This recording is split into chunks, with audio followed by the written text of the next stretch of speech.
குறிப்பாக மாக்காணி அவர்கள் ஒரு அரசியல்வாதி என்கின்ற நிலையில் இருந்து பொருளாதார நிபுணர் என்கின்ற நிலையில் இந்த கருத்துக்களை தெரிவித்திருக்கின்றார். நீங்கள் குறிப்பிட்டது போல அவர் ஒரு விடயத்தை மீண்டும் மீண்டும் கூறுகின்றார். இது நிச்சயமாக அமெரிக்க ஜனாதிபதியின் கவனத்தை கூட ஈர்க்கும். 40 மில்லியன் மக்கள் உள்ள நாடு, ஆனால் அமெரிக்காவின் இரண்டாவது பெரிய பொருளாதார பங்குதாரர்கள்.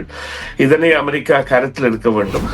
வீட்டு தேவைகளை குறிப்பாக இந்த வருகின்ற சில மாதங்களுக்குள் வீடு கட்டுகின்ற பணிகள், அஃபோர்டபிள் ஹவுசிங் எனப்படுகின்ற அந்த மில்லியன் வீடுகளை கட்டுகின்ற திட்டத்தை ஆரம்பிக்க போவதாகவும், அதன் பொழுது எவ்வாறான தேவைகளை அது இந்த உற்பத்திகள் பூர்த்தி செய்யும் என்பதை எல்லாம் ஒரு பொருளாதார நிபுணர் என்ற ரீதியில் மக்களுக்கு புரியக்கூடிய வகையில் மிகவும் இலகுவாக விளங்கப்படுத்தியதுடன் அஃபோர்டபிள் ஹவுசிங் போன்றவை எல்லாம் திட்டங்களாக வருகின்ற பொழுது அவற்றில் ஈடுபடுவதற்கான தொழிலாளர்களின் தேவை என்பது அதிகரிக்கும். அவர்கள் அங்கே அதிகரிப்பார்கள் என்பது முக்கியமான விடயம். அதே போன்று ஏனைய நாடுகளுடனான இந்த இறக்குமதி ஏற்றுமதிகள் அதிகரிக்கின்ற பொழுது அந்த நாடுகளிலும் இவ்வாறான வேலை வாய்ப்புகள் ஏற்படுவதற்கான சாத்தியங்கள் இருக்கின்றன. இது உண்மையிலேயே அமெரிக்காவிற்கு ஒரு பாதகமான செய்தி. அவர்களுடைய தொழில்துறை வளர்ச்சியை குறைக்கும் என்பதில் எந்தவித சந்தேகமும் இல்லை.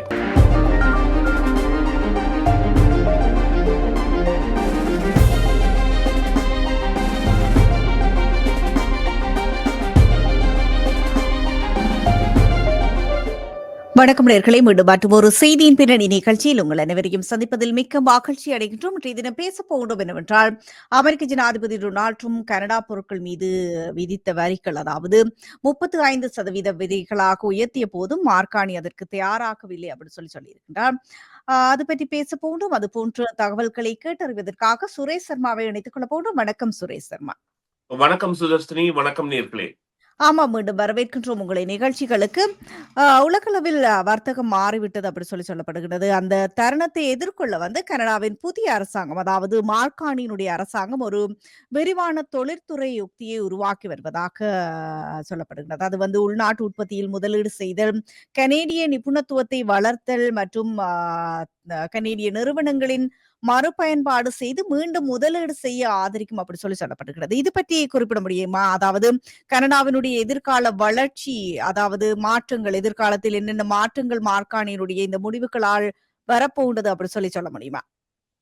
ஆமாம், இந்த வாரம் இதனை வெளிப்படுத்தக்கூடிய நிகழ்வுகள் இடம்பெற்று வருகின்றன. குறிப்பாக நேற்று மார்காணி அவர்கள் பிரிட்டிஷ் கொலம்பியாவில் இடம்பெற்ற பத்திரிகையாளர் சந்திப்பில் தெரிவித்த கருத்துக்களும், அல்லது அவர் வெளியிட்ட ரீபேட்ஸ், லம்பர் எனப்படுகின்ற இந்த மரப்பொருட்களுக்கான தளர்வு நடவடிக்கைகளும் இதனை கட்டியம் கூறுவதாக இருக்கின்றன. குறிப்பாக மார்காணி அவர்கள் ஒரு அரசியல்வாதி என்கின்ற நிலையில் இருந்து பொருளாதார நிபுணர் என்கின்ற நிலையில் இந்த கருத்துக்களை தெரிவித்திருக்கின்றார். நீங்கள் குறிப்பிட்டது போல நாங்கள் இப்பொழுது, அதாவது பேசுவதற்கு அவசரம் இல்லை, அல்லது நாங்கள் இப்பொழுது பேச தேவையில்லை, காலம் வரும் பொழுது பேசுவோம், நாங்கள் வேறு சந்தைகளை நோக்குவோம். அவர் ஒரு விடயத்தை மீண்டும் மீண்டும் கூறுகின்றார். இது நிச்சயமாக அமெரிக்க ஜனாதிபதியின் கவனத்தை கூட ஈர்க்கும். 40 மில்லியன் மக்கள் உள்ள நாடு, ஆனால் அமெரிக்காவின் இரண்டாவது பெரிய பொருளாதார பங்குதாரர்கள். இதனை அமெரிக்கா கருத்தில் எடுக்க வேண்டும். எங்களுக்குரிய காலம், அதாவது இன்னும் நெருங்கவில்லை இது தொடர்பான கருத்துக்களை தெரிவிப்பதற்கு. நான் விரும்பினால் இன்னும் வரிகளை தளர்த்துவதற்கும் தயாராக இருப்பதன் போன்ற கருத்துக்கள் அவர் வேறு சந்தைகளை திறப்பதாகவும், நிச்சயமாக நேற்றைய இந்த செய்தியாளர் மாநாடு என்பது மிகவும் ஒரு முக்கியத்துவம் வாய்ந்ததாக, குறிப்பாக அவர் பதவியேற்றதில் இருந்து அவர் நடத்திய பத்திரிகையாளர் மாநாடுகளில் சுமார் எப்பொழுதுமே ஒரு பத்திரிகையாளர் மாநாடு என்பது 30 நிமிடங்களுக்கு மேற் செல்வதில்லை. அவ்வாறுதான் நேற்றையதும் அமைந்திருந்தது. 27 நிமிடங்கள் நடந்த அந்த பத்திரிகையாளர் மாநாட்டில் அவர் குறிப்பிட்ட பல விடயங்கள் கனடாவின் எதிர்கால நடவடிக்கைகள் குறித்த எதிர்பார்ப்புகளையும், அது செய்ய வேண்டிய நடவடிக்கைகளுக்கான தேவைகளையும், அதேவேளை இப்பொழுது அமைச்சர்களாக இருக்கின்ற அனிதா ஆனந்த் மற்றும் பிரான்சுவா பிலிப் போன்றவர்கள் மெக்சிகோவுடன் நடத்தி வருகின்ற பேச்சுவார்த்தை, நேற்று மெக்சிகோவின் ஜனாதிபதியான கிளவுடியா சினோபாம் அவர்களையும் அவர்கள் சந்தித்திருந்தார்கள். இது குறித்து குறிப்பிட்டு எவ்வாறாக இந்த உள்ளூர் சந்தையை பாவிப்பது, எவ்வாறாக புதிய சந்தைகளை திறப்பது, எவ்வாறாக இந்த உள்ளூர் சந்தைகள் பாவிக்கப்படும் பொழுது அந்த பாதிப்படையாமல் இந்த தொழில் வழங்குனர்களுக்கு அல்லது பொருட்களை உற்பத்தி செய்பவர்களுக்கு நிலைமைகளை மாற்றுவது போன்றவற்றோடு வீட்டு தேவைகளை குறிப்பாக இந்த வருகின்ற சில மாதங்களுக்குள் வீடு கட்டுகின்ற பணிகள், அஃபோர்டபிள் ஹவுசிங் எனப்படுகின்ற அந்த மில்லியன் வீடுகளை கட்டுகின்ற திட்டத்தை ஆரம்பிக்க போவதாகவும், அதன் பொழுது எவ்வாறான தேவைகளை அது இந்த உற்பத்திகள் பூர்த்தி செய்யும் என்பதை எல்லாம் ஒரு பொருளாதார நிபுணர் என்ற ரீதியில் மக்களுக்கு புரியக்கூடிய வகையில் மிகவும் இலகுவாக விளங்கப்படுத்தியதுடன் தாங்கள் $1.2 பில்லியன் இதற்காக அதாவது ரிபேட்ஸ் அல்லது அவர்களுடைய நஷ்டங்கள் ஏற்படாமல் பார்ப்பதற்கான தொகைகளாக அவற்றை பிரித்து எவ்வாறு அதை கொடுப்பது என்பது குறித்த திட்டங்களை கூட $750 மில்லியன் இதற்கான அந்த ஒரு அதாவது வந்து நீண்டகால கடனாக அல்லது வரியற்ற கடனாக வழங்கப்படக்கூடிய தன்மை போன்றவற்றையெல்லாம் ஆணித்தரமாக கூறி இந்த நடவடிக்கைகள் ஏன் இப்பொழுது முக்கியம், அதாவது வந்து கனடா, மெக்சிகோ, அமெரிக்காவுக்கு இடையிலான ஒப்பந்தம் என்பது அடுத்த வருடம் ஜூலை மாதம் 1 முடிவடைய போகின்ற நிலையில் அது குறித்து அதற்கு முன்னர் பல விடயங்களில் முடிவுகள் காணப்பட வேண்டும் என்றும் அவர் மீண்டும் மீண்டும் வலியுறுத்தி சொன்னது ஒரு விடயம். 85% கனேடிய பொருட்கள் இந்த டாரிஃப் என்கின்ற நடவடிக்கைகளில் அகப்படவில்லை, கனடாவில் இருந்து செல்கின்ற பொருட்கள் போன்றவை.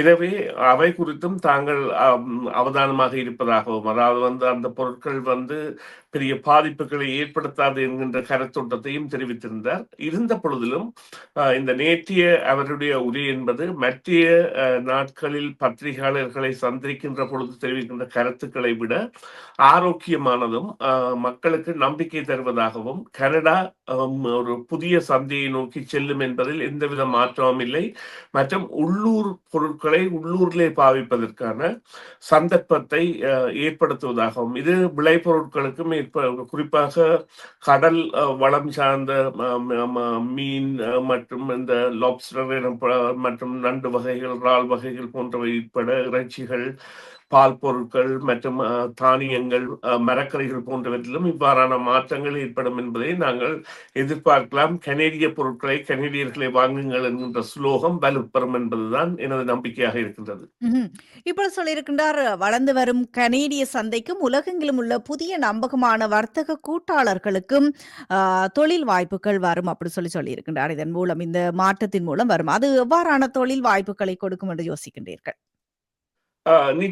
அதாவது வந்து புதிய தொழிற்துறைகள் தொடங்குகின்ற பொழுது இங்கே இப்பொழுது இந்த உள்ளூர் சந்தையின் பெருக்கம் என்பது எவ்வாறு அதிகரிக்கும் என்றால், இந்த வீடு கட்டுகின்ற பணிகள் அது குறித்த விவரத்தை அவர் விரிவாக தெரிவித்திருந்தார். இதில் தொண்டார்வ நிறுவனங்கள் மற்றும் நான் ப்ராஃபிட் தன்னார்வ நிறுவனங்கள் போன்றவற்றின் மூலம் கூட மற்றும் மாநகரங்கள் அல்ல நகராட்சிகளுடன் இணைந்த அஃபோர்டபிள் ஹவுசிங் போன்றவை எல்லாம் திட்டங்களாக வருகின்ற பொழுது அவற்றில் ஈடுபடுவதற்கான தொழிலாளர்களின் தேவை என்பது அதிகரிக்கும். அவர்கள் அங்கே அதிகரிப்பார்கள் என்பது முக்கியமான விடயம். அதே போன்று ஏனைய நாடுகளுடனான இந்த இறக்குமதி ஏற்றுமதிகள் அதிகரிக்கின்ற பொழுது அந்த நாடுகளிலும் இவ்வாறான வேலை வாய்ப்புகள் ஏற்படுவதற்கான சாத்தியங்கள் இருக்கின்றன. இது உண்மையிலேயே அமெரிக்காவிற்கு ஒரு பாதகமான செய்தி. அவர்களுடைய தொழில்துறை வளர்ச்சியை குறைக்கும் என்பதில் எந்தவித சந்தேகமும் இல்லை.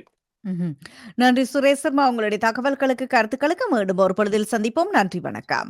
நன்றி சுதர்ஷினி, நன்றி நேயர்களே, மீண்டும் ஒரு பொழுதில் சந்திப்போம்.